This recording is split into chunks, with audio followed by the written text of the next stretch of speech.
Hello there, I'm Obi-Bear Kenobi and welcome to the Firebot version 5 tutorial mini-series. This is a 15 plus part series so you can find the information you require fast. Let's go.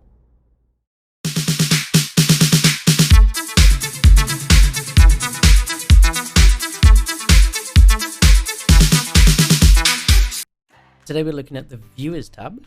Go in here. If you've never streamed or you've never had this bar open with and no one's visited your channel, it'll be empty. But if you do, then you can select by clicking straight onto a person. You can see how many sparks, how long they've been on Mixer, their channel level in your stream. You can unfollow them or follow them. You can unmod them. You can ban them. You can delete all their Firebot data. You can change the join dates, view times, last scenes. All you have to do is click, change it, carry on.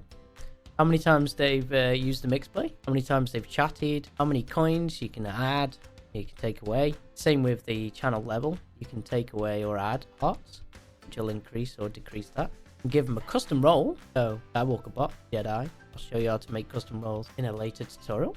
Add a custom role, and he's now got a Jedi role. So if I have anything on, say, the mixplay board, that only allows a Jedi to go into it and have access to it. And that is it really for that section. It's pretty simple. You can search for your viewers, search Mixer for a certain viewer, and then change their status. And that's it. So I will see you next time. Thank you for watching.